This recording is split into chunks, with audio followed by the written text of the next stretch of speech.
for-profit solution to a nonprofit problem. I'm Jill Horner. This is Comcast Newsmakers. With me is Jon Brilliant.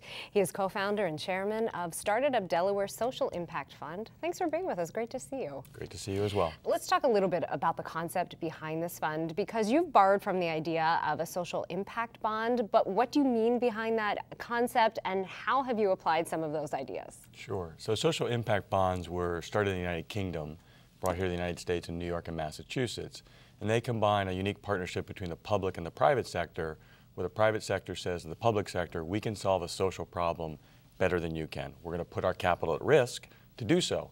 And in fact, if we solve that problem, we deliver value, then you, the public sector, will pay back those bonds. If we don't, then there is no repayment obligation.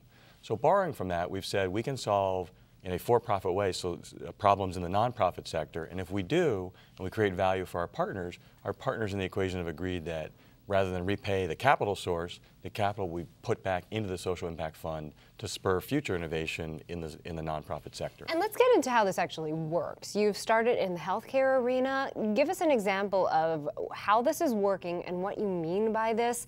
You have focused on healthcare first, but you're looking into other arenas as well. Sure. So we started with backing from Discover Bank and the Verizon Foundation. They funded what are called Health for America Fellows. So we have 4 fellows who have been placed into Christiana Care, one of the largest hospital systems here in the United States. They're focused in the cardiology department and congestive heart failure, which disproportionately affects the low to moderate income members of our community. So we're solving a social problem.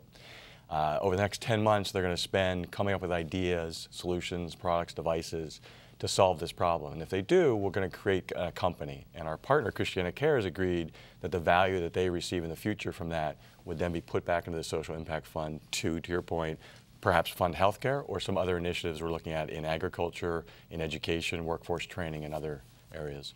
At that point, when the fund then becomes self-sustaining, is that the goal? Our goal is that over the next 3 to 5 years, if we can source enough opportunities to create new companies, new solutions, solving in a for-profit way a nonprofit problem, then we start to see the return from those initial investments in that 3 to 5 year period, such that we hope that the return would then become a self-sustaining mechanism. Starting with healthcare, you're looking into other sectors as well, looking to grow the reach of this fund. Right. So we've put out a press release and we're call to action to the nonprofits to say, if you have a problem that we can be solved in a for-profit manner, that is, it can create a business that's a self-sustaining business that would work both here in Delaware and perhaps beyond.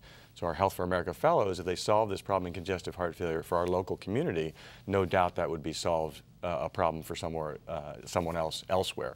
So the goal is to, if you're a nonprofit and you have a problem, come to us, let's work through the business model, we can source the capital to solve that problem and hopefully create that self-sustaining ecosystem. Why should someone contribute to this fund and these ideas rather than what we would think of as typical philanthropy? Right. So the way we think about it is you could fund an opportunity that perhaps solves a problem for the next 6 months or the next year. What we hope to be doing is seeding the future such that the value we create today will be value that will be contributed back into the system tomorrow. So I don't know that within the nonprofit sector that there are many opportunities, if any, where you can contribute today, hopefully grow something of value that would then seed future innovation. Thanks so much for being with us, Jon. And people can visit your website for more information about how this model works and some of the ideas that you're looking for the future as well. Yes. Thanks for being with us. Thank you, Jill. We've been talking with Jon Brilliant. He's co-founder and chairman of It Up Delaware Social Impact Fund. I'm Jill Horner for Comcast Newsmakers.